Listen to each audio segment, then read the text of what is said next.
process of the nutrients inside your body.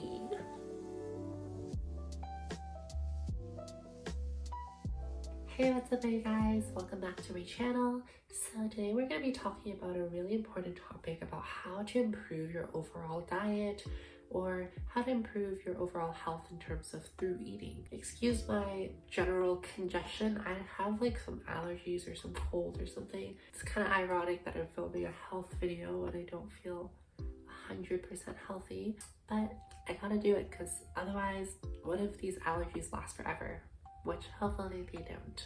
So the first tip that I have for eating healthier and having a healthier diet is actually being able to put barriers between you and the unhealthy food that you're trying to cut out.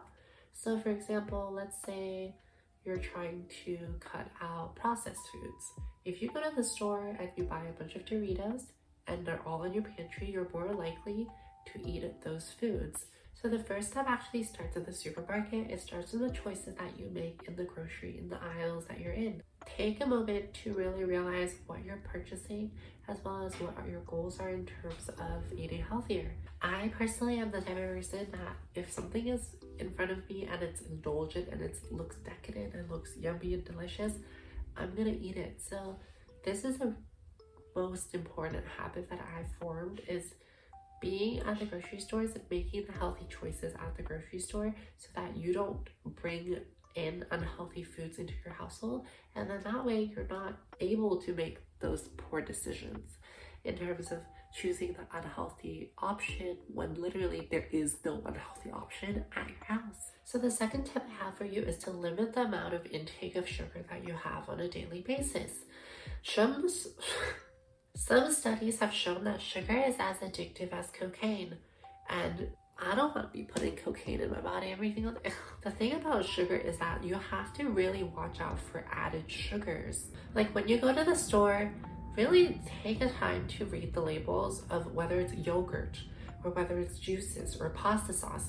These are some things that I've noticed that there are added sugars a lot of times that people don't even realize. Like I go to the store and I buy yogurt and I'm like, wow, there's like 10 grams of sugar in this yogurt, or a granola bar and there's like 12, 15 grams of added sugars in this granola bar. So really being able to notice what types of products have added sugars in them is going to be really, really important. Watch out for processed refined sugars specifically, like white sugars and high fructose corn syrup, and even artificial sugars like aspartame, which are all bad for you because one, aspartame, for example, is a sugar where it's literally not even real sugar. It's what they use in Diet Coke, which people think is healthier, but it's actually not. Because the thing about aspartame is actually that some research have shown that it's actually a carcinogen. So although sometimes you might think something is healthier just because it's sugar-free, it could easily be replaced with bad sugars like aspartame, Splenda, like any of those like zero sugar things. The only exception I would have is like stevia, erythritol. So there are some that are good because they are natural, like they come from our natural environment and they're sugar substitutes. I personally don't like stevia because it has a weird aftertaste to it. My favorite sweeteners are maple syrup, honey, which is really good because if you get local honey, oftentimes it will have antimicrobial properties, as well as it's good for allergies if you're allergic to the pollen, because the bees and the flowers, something about the chemistry about them, the love between the flowers and the bees, just, I don't know. Basically, if you get local honey, it's going to help with your allergies. The third type of sweetener I like to use is coconut sugar. That's really good for baking substitute instead of cane sugar, instead of brown sugar, which are all processed forms of sugar. So I would opt for a coconut sugar just because it also is lower on the glycemic index. So the glycemic index basically is the higher a sugar is on a glycemic index, the more it's able to affect your blood sugar levels. So something that has a really high glycemic index is not just bad for people with diabetes, but also bad for us because it spikes our sugar levels. So things like white sugar and processed sugars typically have a higher glycemic index compared to other sugars like maple syrup, honey, and coconut sugar. Generally, natural sugars that come from fruits like fructose, like naturally occurring fructose sugars that are naturally in a banana, are fine. It's as long as you're not over consuming the sugar, it's totally fine. But the thing is, because we should already be consuming fruits and all these things, we should really be limiting the amount of added sugars on top of that, because we should really already be getting enough sugars from our fruits and all the other things in our diets naturally. So really watch out for anything that has added sugars on it. A really easy way to tell at the supermarket is usually there's total sugars, which includes the added sugars and the natural sugars occurring. So one habit that I've kind of taken on is that I like to be able to buy my own unsweetened products. So I like to buy my own yogurt. I like to buy my own pasta sauce that's not sweetened with sugar. And if I want to add on sweeteners, I typically opt for honey or maple syrup.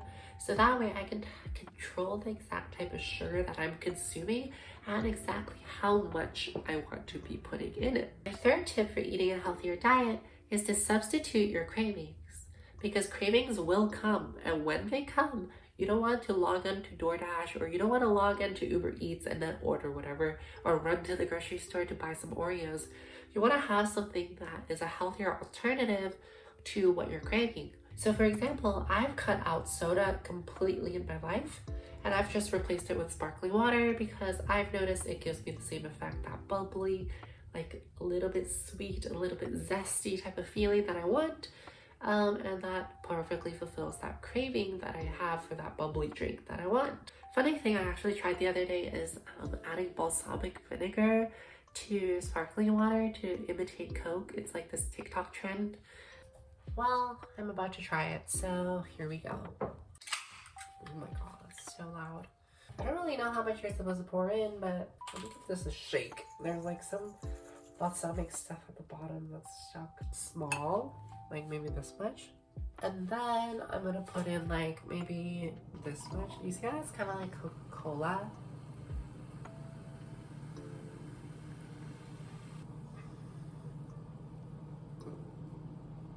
Well, hold on.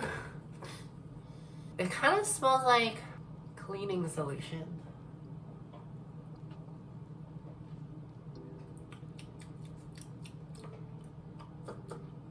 You know what? The problem is not the balsamic vinegar. It's the sparkling water I have tastes like cleaning solution. It's the LaCroix lime flavor. I highly do not recommend it. I got it at Costco. I don't like it. It tastes like cleaning solution, but basically this is what it would look like. It kind of looks like Coca-Cola. You know what? It doesn't taste like Coke, but I will say the balsamic actually does make the sparkling water a little bit better.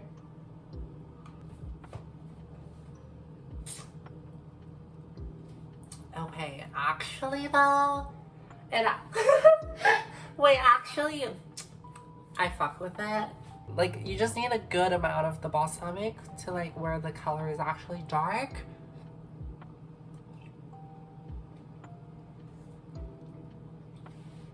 Hold the fuck up. Yo! Okay, that's the shit. It's actually really good. Maybe I can drink this sparkling water. As long as I have the balsamic, I can actually drink this.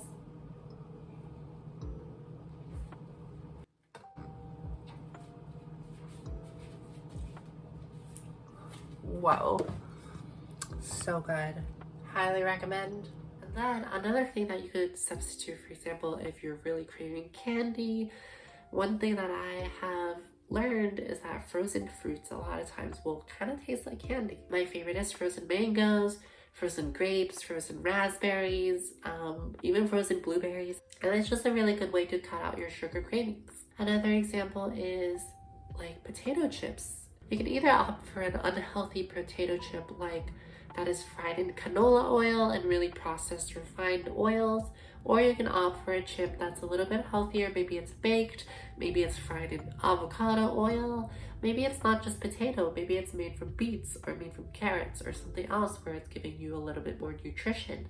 Just knowing what your cravings are and being able to substitute them is a really big thing as well. Another tip I have for you is the 80-20 rule. This is a really simple rule, basically saying that if you eat healthy 80% of the time, then the 20% of the time you can have a little bit of indulgence, whatever it is. So this is just a really simple general rule to follow so that you can still kind of indulge in those like cravings or indulge in those like unhealthy things that you still kind of want to start to cut out, but you're still working on it, or whenever you kind of want to have a taste or a bite of something unhealthy, that way you can without feeling all the guilt of it because you've been eating healthy 80 to 90% of the time. Another tip I have for you is to drink less alcohol. Alcohol is literally like poison for our bodies. As much as I like to repeat it over and over again, sometimes here and there I'll try a sip of a cocktail, or I'll try a sip of something just to kind of see, or like if I'm in a social situation and I really don't want to explain myself, I'll just literally hold on to a sparkling drink and have like one sip of it. But the thing is, alcohol literally dehydrates you, first of all. Second of all, it gives you this like fogginess in your brain that like really like takes me personally out of my head, but also just takes me out of remembering all the moments throughout the night. And it's like, I'm trying to have a good night that I can remember, not a good night that I don't remember. So cutting out alcohol, or at least limiting your intake of alcohol, is going to be a huge impact on how healthy your eating habits are. Because believe it or not, it's not going to matter how healthy you eat. Like if you're eating greens every day and you're eating all the rainbows of the colors and whatever, if you're literally drinking like 5 shots of tequila and vodka every night, like it's not gonna matter because you're literally putting all this like negative poison into your body. So just be aware of that, because like alcohol is very bad for your body in excess amounts. The next tip I have for you is to cook your own food. When you cook your own food, you can choose exactly what types of oils you use. You can choose exactly what types of ingredients you use. You can choose exactly what type of vegetables you put in. You can choose exactly what type of salt, sugar, how much of everything you put in. That way, you're always in control. That way, you always know exactly what you're putting in your body versus like just consuming something that could have a lot of salt. For example, like if I go to Chipotle, like one Chipotle serving is like 2,000 milligrams of sodium, which is like your entire daily intake. The last tip that I have for you that I used to do is intermittent fasting, where basically you only eat for, let's say, a certain amount of hours, or you only eat when the sun is up. And then once the sun is down, like let's say after 6 p.m., you don't eat anymore. This basically allows your body to digest, rest, and use your brain and your body for other functions like metabolism and digestion. And instead of having your body focused on digesting the food you literally just ate at like 10 p.m., your body is going to focus more on kind of rest and sleep. And for me personally, I've noticed that when I was intermittent fasting, it really improved my sleep quality a lot. I personally haven't done it in a year or so because I'm gonna be honest, I haven't done intermittent fasting in almost 2 years now. And I've noticed that it really affects my sleep quality. It's just hard because my schedule kind of shifted towards more nighttime. So like I would go out to salsa and bachata and like dance, and I would come home at like 11 p.m. or 1 a.m. sometimes, and I'm still hungry because I still haven't eaten dinner. So I kind of stopped intermittent fasting, but really it's really good for you if you can stick to the schedule. And the good thing about intermittent fasting is that you can really choose kind of the hour range you want to do. I think I used to do 16-8, where I would eat between the hours of like 11 and 7, and then between 7 p.m. and 11 a.m. I don't eat. And then basically you're not limiting the amount of food you're eating. That's the key. You're not limiting, it's not a diet where you eat less. It's the diet where you limit the time in which you can eat. So this way your body, like I said, has more time to digest, rest, and process all the nutrients inside your body. This last one I've noticed has worked for me is to delete food delivery service apps off your phone. I have noticed that since I've deleted DoorDash and Grubhub and Uber Eats and all of those things, I don't order food anymore. And literally when I have a craving for curry, I just make the curry instead of ordering it. I mean, sometimes I'll re-download it if I'm really craving and I'm really not feeling the mood.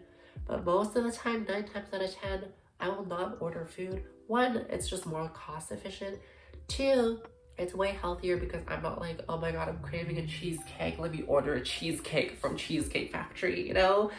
Like, you just learn to just kind of sit with the cravings, and most of the time, they go away. Or, like I said, to one of my tips, most of the time you can substitute those cravings. So for example, I like to watch food videos a lot, and sometimes like I'll be like, decadent cheesecake, luscious cheesecake baked in Italy or something. And I'm like, oh my God, I'm craving a cheesecake. 1, I'll either make it, or 2, I'll substitute it with something else. Like, what can I think of that is somewhat similar? Maybe I make a smoothie, or maybe I make cereal with soy milk. I don't know. Whatever it is, like, create boundaries, create like options for yourself so that you don't necessarily jump to fulfill those indulgences right away. That's really gonna help you find your healthier body, find your healthier self, as well as improve your food habits. So that's it for me today, guys. I don't have anything else. My nose is very